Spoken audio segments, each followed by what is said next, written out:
Welcome to the Providence College Podcast. Subscribe to the show on iTunes, SoundCloud, Stitcher, and Google Play. If you like what you hear, please review and share with others. Email podcast@providence.edu with questions or comments. Go Friars. Hello and welcome to the Providence College Podcast. I'm your host, Matt Chittum, and I'm joined as always by producer and videographer Chris Judge, class of 05. On this episode of the Providence College Podcast, we're going to be bringing you highlights of the 2017 commencement exercises. We will be featuring several different speakers from the weekend, the first of which is commencement speaker Roy Peter Clark, class of 1970, also known as America's Writing Coach. We hope you enjoyed this episode and what Mr. Clark had to say to the graduates of 2017. Thank you, Father Shanley, for everything you've done for Providence College. Thank you.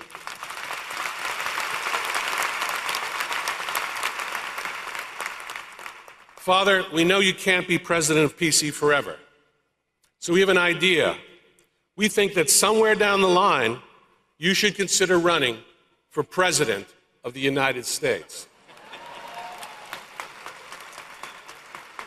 And we think that you should pick the great Doris Burke as your running mate, a Providence College ticket.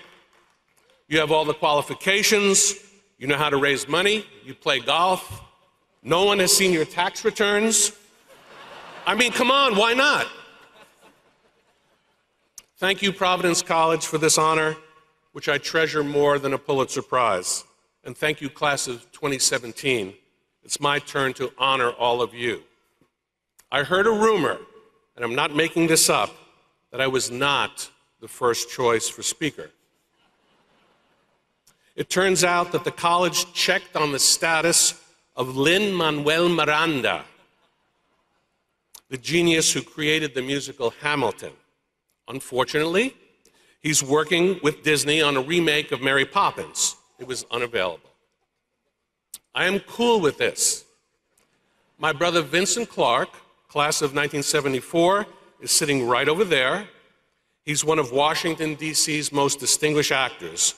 At this moment, he's very jealous because his big brother, who has never even been in a play, stands before you right here, right now, as the understudy for the Hamilton guy.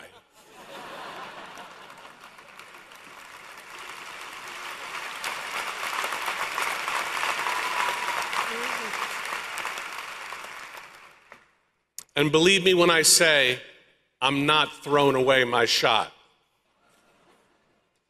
Do you know that the word Providence appears in the first sentence of the musical Hamilton? Anybody here committed that sentence to memory?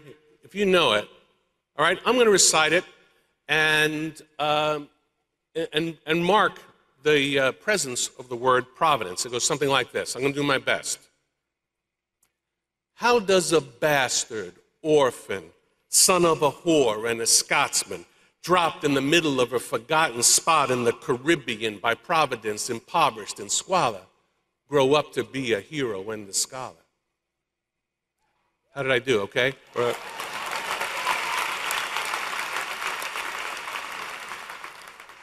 The $10, no, I won't go the rest of it, okay? I love the name Providence, and I love the initials PC. I wanted to go to Princeton University, but I didn't get in. If I'd gone to Princeton, I would have graduated from PU. Not very pleasant initials. Instead, I got to graduate from PC. Aren't you glad you're graduating from Providence and not Brown?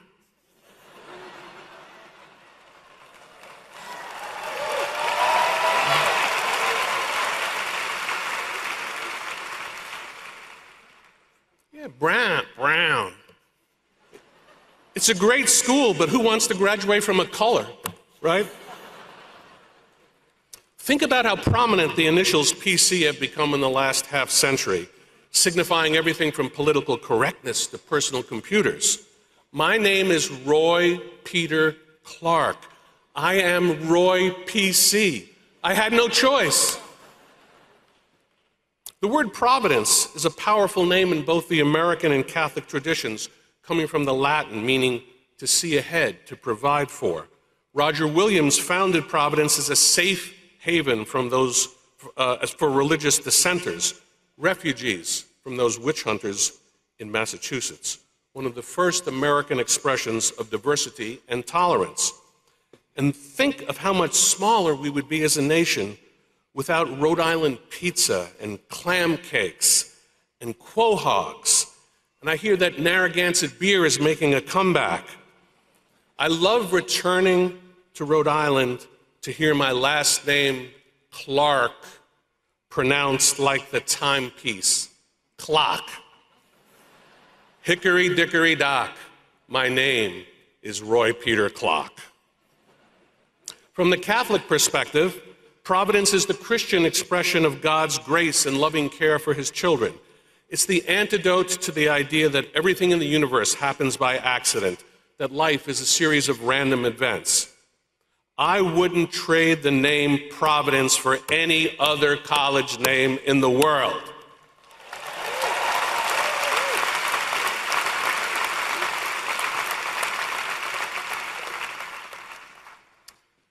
Ball State comes in second. I don't know why. I just think it's a cool name. Thank you. Thank you very much. I attended Providence College from 1966 to 70, a pivotal moment in the history of the country and the college. What an amazing time. The war raged in Vietnam, thousands dying in the jungles of Southeast Asia, and we were subject to the military draft. The civil rights struggle was transforming America. Human beings first set foot on the moon. Robert Kennedy and Dr. Martin Luther King were assassinated. And during the Democratic National Convention in 1968, police and protesters rioted in the streets of Chicago. Richard Nixon was elected president. 1 month before our graduation in 1970, 4 students in Ohio were shot and killed by members of the National Guard on the Kent State University campus. In anticipation of student strikes, many colleges ended the school year abruptly.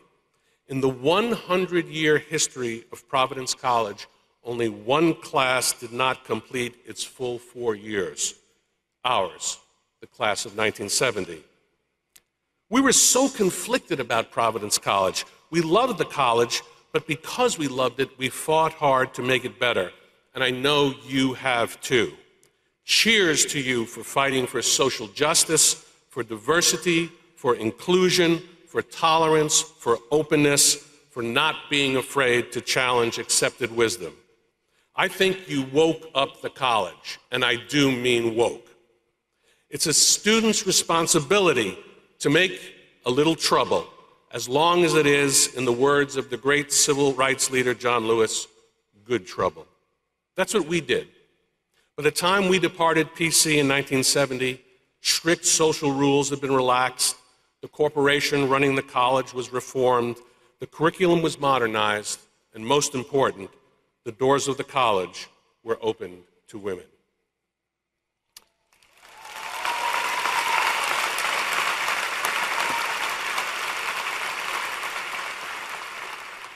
Men of Providence College, class of 2017, please stand for me. Men.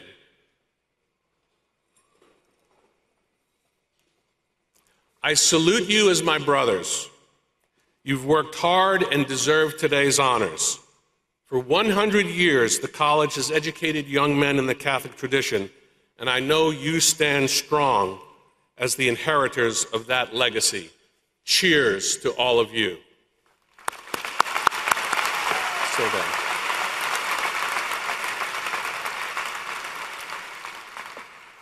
As the father of 3 daughters, I cannot tell you how gratifying it is to see the great women of Providence College here today. My sisters, please stand.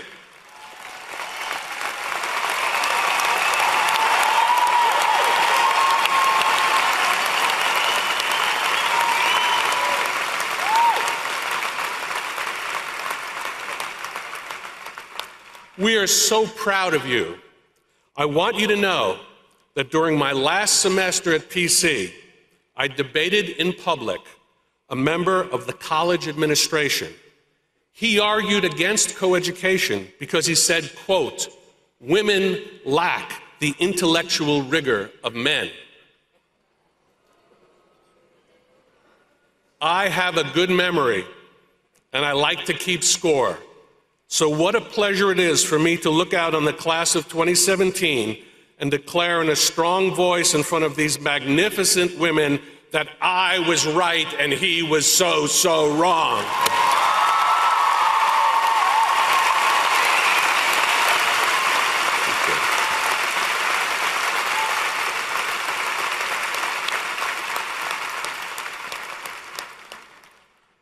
By the way, if you did not stand up as a man or a woman because you identify in some other way, know that you're honored here. We love you too.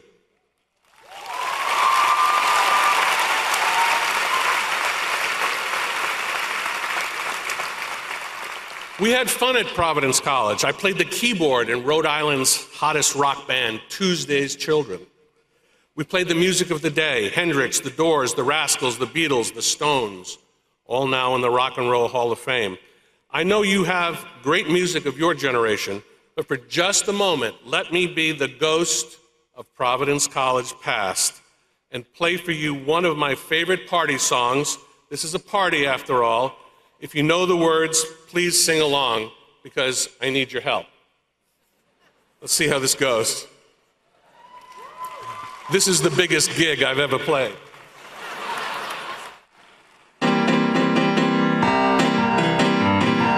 Well, she was just 17. You know what I mean. And the way she looked was way beyond compare. I'll never dance with another. When I saw her standing there, yes, when I saw her standing there.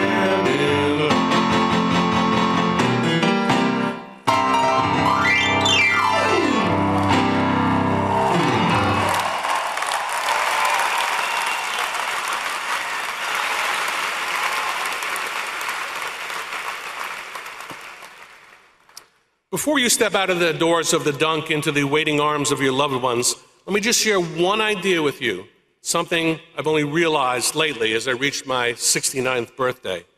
If you think of your life as the evening sky, you look up now and see individual stars representing the key moments of your existence so far. I promise you that one night, sometime in the future, you'll look up and see not just a bunch of stars, but a constellation, a narrative with a broader scope and a deeper meaning. I was the first member of a big Italian-Jewish immigrant family from New York City to attend college. Out of high school, I did not want to attend Providence College. I had my eyes on the Ivy League. Providence College offered me a full scholarship and entrance into the Arts Honors Program. Princeton, my first choice, offered me a rejection letter. I admit that I cried when I got the news. I graduated from PC in 1970, a salutatorian, class orator, and the first student in the school's then 50 years history nominated for a Rhodes Scholarship. I wanted to go to Oxford. I was a finalist, but I did not win. I wanted to go to Harvard or Yale for graduate school, but I didn't get in. I wound up back on Long Island. Long Island in the house at all? We're the rowdy ones, I'm telling you about. I wound up at Stony Brook. It was 1974, and I had a new PhD. I wanted to teach at a good college in the Northeast. I wound up at a branch campus of a public college set in a cotton field in Montgomery, Alabama, the only job offer I received. I wanted to work in a big news media capital and wound up teaching at a storefront journalism school in the then sleepy Gulf Coast town of St. Petersburg, Florida. I taught writing there for 40 years. I didn't just make a living, I made a mark. I wound up living and working in 4 places I did not want to be. I've learned a powerful lesson from these experiences. Do not be afraid. Remember my story if it helps you. It turns out that I was never, ever accepted to the place I thought I wanted to be. But in retrospect, I always wound up at the place I needed to be. Only looking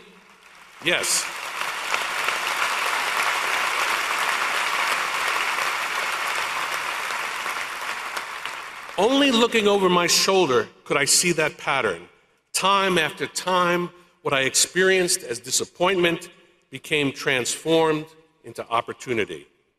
I embrace one powerful religious idea with full faith and conviction. It was an insight taught to me by a Franciscan brother, my 8th grade teacher, Richard McCann. He wrote it on the chalkboard. God is the author of our lives, but he writes straight with crooked lines. God writes straight with crooked lines. That is my 6-word catechism. Some of the mixed feelings you have today, no doubt, concern the future of the friendships you have established at Providence College. Will you ever see your great teachers again? Will you embrace your wonderful friends again? Will you ever get to share life's joys and sorrows together and not just on Facebook? Is there really a forever in a BFF? I bring you evidence that the answer is yes. If I'd wound up at Princeton, I would never have met my 3 PC roommates, the 3 musketeers of Joseph Hall, who have been like brothers to me. My parents loved them like sons. Over 4 decades, they have been there for me in sickness and in health, good times and bad, for the births of my children, for the deaths of my parents. I love them as brothers, and I know that they love me too now, here, today, at this moment, 47 years after our own graduation. Please greet them from Chicago, Bob Donovan; from Washington, D.C., Fred Day; from New Jersey, Bob Fredericks.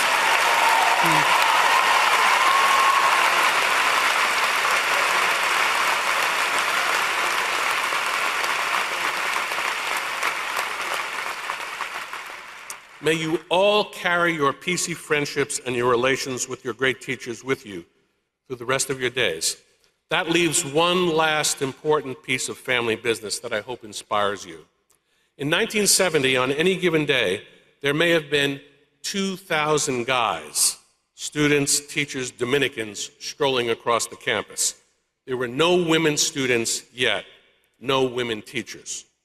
There were some older women who held office jobs, and a few younger ones who served as clerks, librarians, secretaries, and accountants.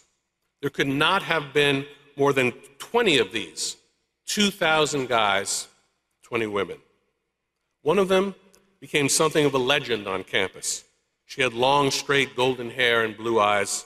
She wore the fashionable miniskirts of the day, shorter than a Hemingway sentence.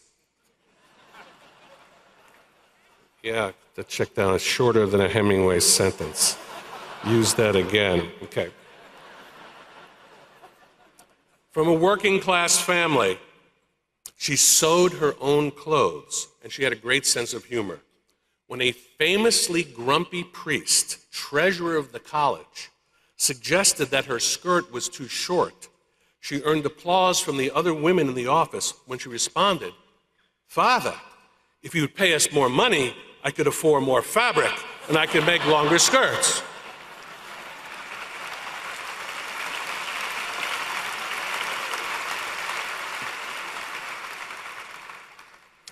This young woman worked in the Alumni Development Office, and I was fortunate enough to have a student job in that same place. You should have seen me. I looked like a clarinet wearing Coke bottle glasses. Nothing to look at. But I wrote this woman a clever note, and she accepted my invitation for a date. Sometimes it helps to be an English major. We were married the year after graduation in Guzman Chapel, Father John Cunningham presiding. August 7th will mark our 46th wedding anniversary.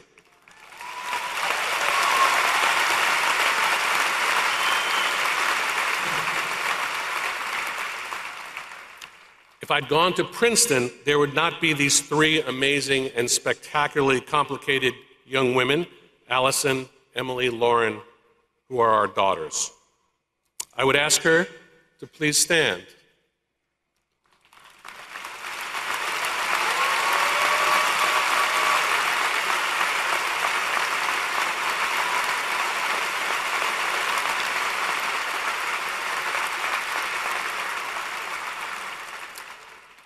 No, remain standing, please. Karen Lorraine Major Clark, whereas you have been a loyal partner, whereas you have been a wonderful mother to our 3 daughters, whereas you've been pretty damn hot in the romance department, whereas you have not only survived breast cancer but kicked its ass,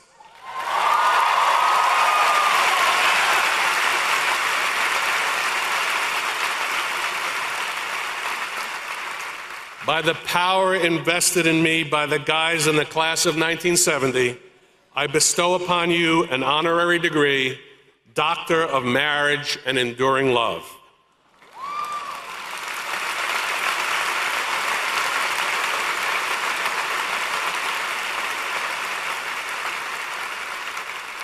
Class of 2017, I want you to believe in the possibility of enduring love. I will say it again. God writes straight with crooked lines. There's a word for that, isn't there? It's on the tip of my tongue. Thank you, my man. And that word will be on your diploma for the rest of your lives. Providence, providence, providence. God bless you.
Up next on the podcast is the homily given by Father Brian J. Shanley, president of Providence College, at the Commencement Mass. This was a message for the graduates and their families.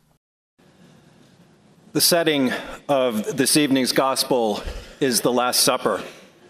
It is the eve of Jesus' death. Jesus knows that his departure is going to cause pain, confusion, anxiety, and a sense of loss in his disciples. The communion between him and his disciples is about to change radically. So in a beautiful and pastoral way, on the eve of Jesus' own death, he ministers to his disciples, explaining to them and teaching them for the last time some of the most important things that he wants them to remember and to understand. I want you to believe on this night, on the eve of your departure, that this farewell discourse is for you. Jesus speaks tonight to you, not just to the disciples that he first spoke to. He knows you're about to leave. He knows he has one last crack at you. This may be a farewell discourse in more ways than one, because the truth be told, some of you aren't going to go to church for a long time. This is the last chance that Jesus may get with you while you are at Providence College to remind you of what you should already know and perhaps teach you some things that you have not realized. So, let's begin where Jesus begins at the most important part of this entire discourse. Jesus begins by saying to his disciples, "If you love me, if you love me." It's your choice going forward if you're going to love Jesus. And you may think that the most important question in your life is what you're going to do next in terms of your career or schooling, but it's not. It pales in comparison with the question that Jesus is posing to you. Will you love him? It's the biggest choice you make because it's going to fundamentally determine the rest of your life. And my hope and my prayer that while you've been here is that you've come to love Jesus. It's the simple truth of our faith, and we don't say it enough, that at the heart of our faith is loving Jesus. And we Dominicans have brought you here to Providence College for 4 years to teach you how to love Jesus and to grow in your relationship with Jesus. But it's your choice now. Are you going to love him or not?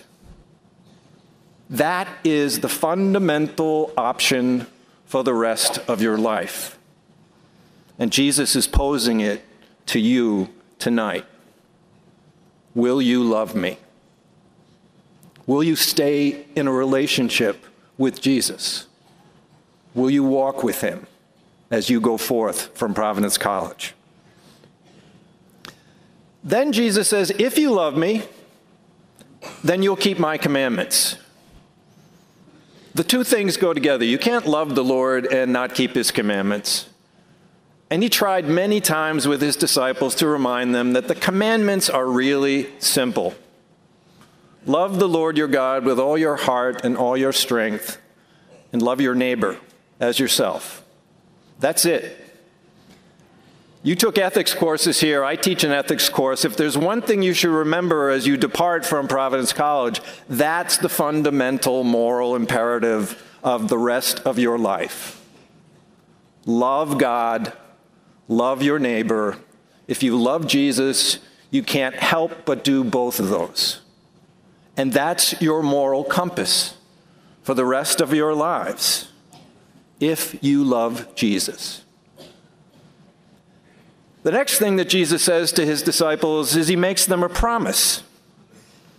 He says, I'm going to give you a spirit of truth, a spirit to keep you in the truth, an advocate to protect you. You do not go forth alone. And that's an important truth that Jesus wants to communicate to you tonight. You don't go away from here alone. Jesus sends you forth from here with the gift of the Spirit of truth. You've been 4 years at an institution whose simple motto is truth. Truth is what we're here for. The truth that is God, the truth that is Jesus, the truth that is science, the truth that is humanities, that one truth, for 4 years, you have learned. You have learned to live in the truth. And we live in a world that doesn't always value truth. And some people don't even think there is such a thing as truth.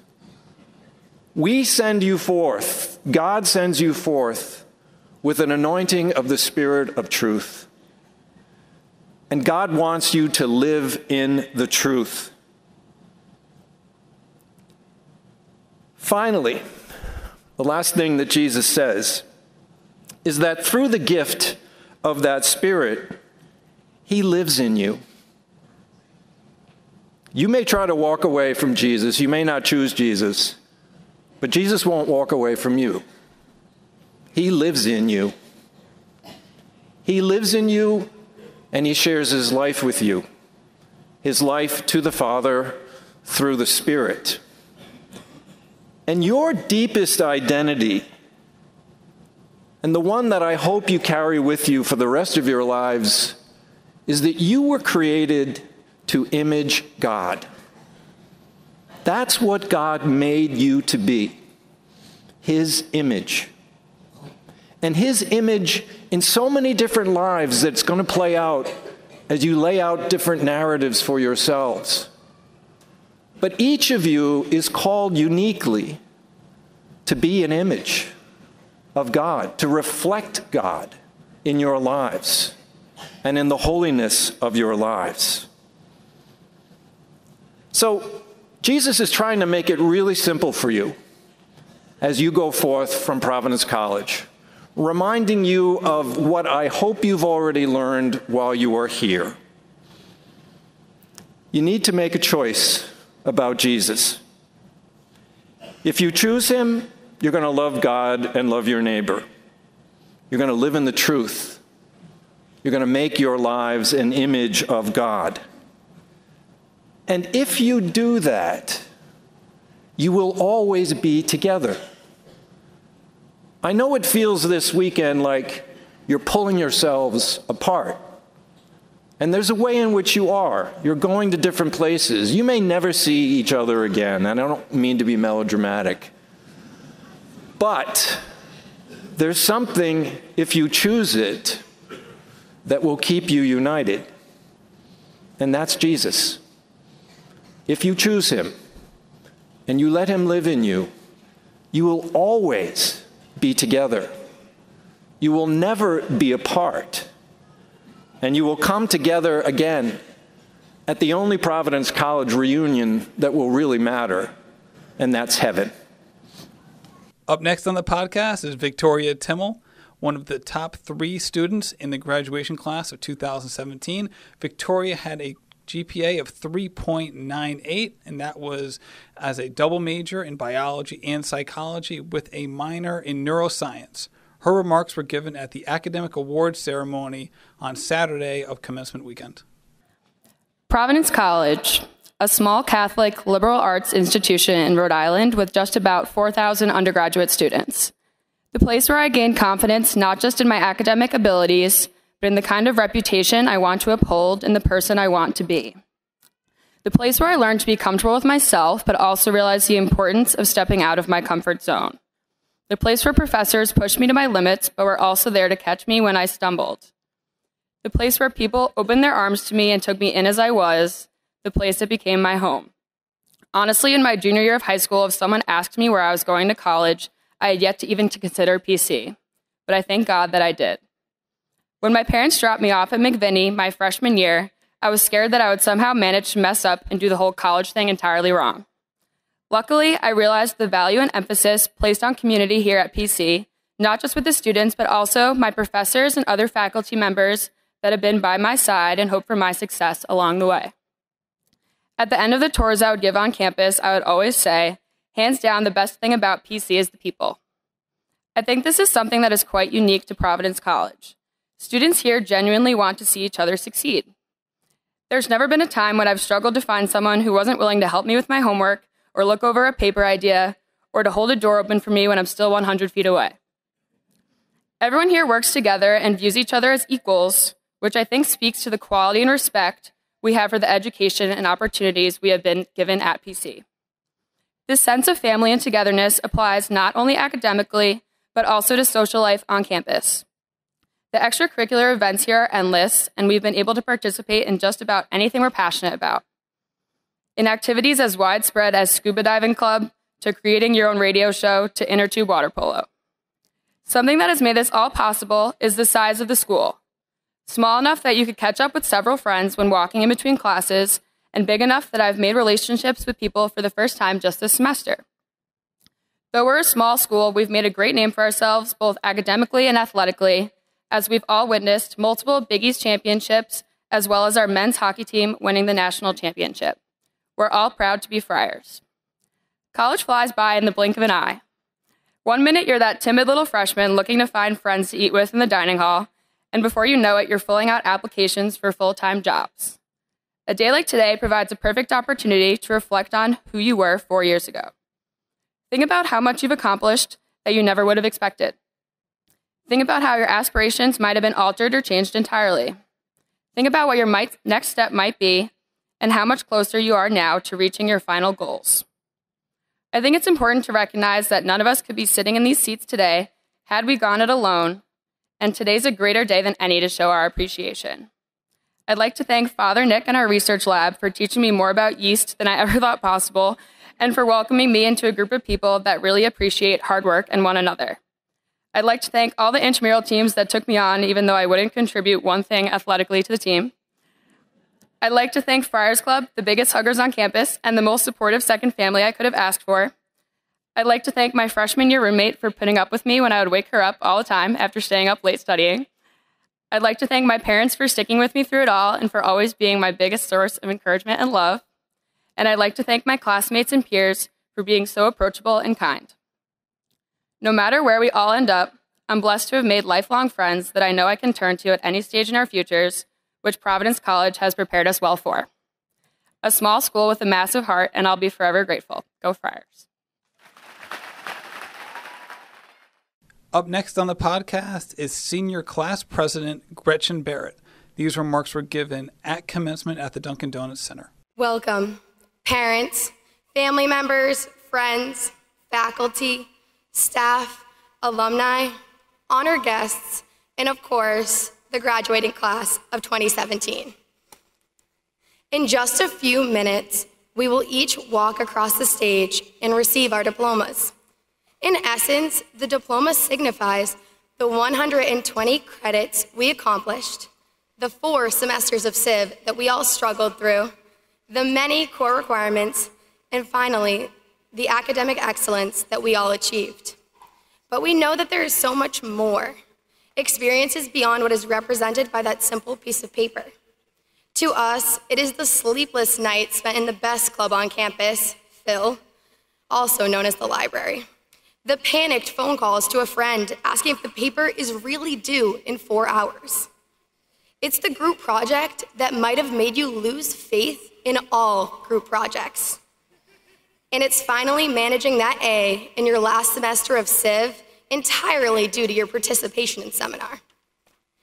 And yet, still, all the stories that we will take away do not revolve around our academic achievement, but the newfound family that we surrounded ourselves with. From orientation, to Friar Ball, to becoming national champs, to this last week together, we have truly made the last 4 years incredible. We, as a group, have paved the way in so many ways for future Friars. Our era here has ended, and today we sit for the last time all together. Luckily, we all share the common bond that we're Friars, and we're gonna bring that in every single aspect of our future lives. Because these last 4 years have been really amazing, but the Friar family has given us the strength to head into the real world. Because next year, it's gonna be really, really tough when a Thursday is just a Thursday, and there is not a bash after every single late night Sunday Mass.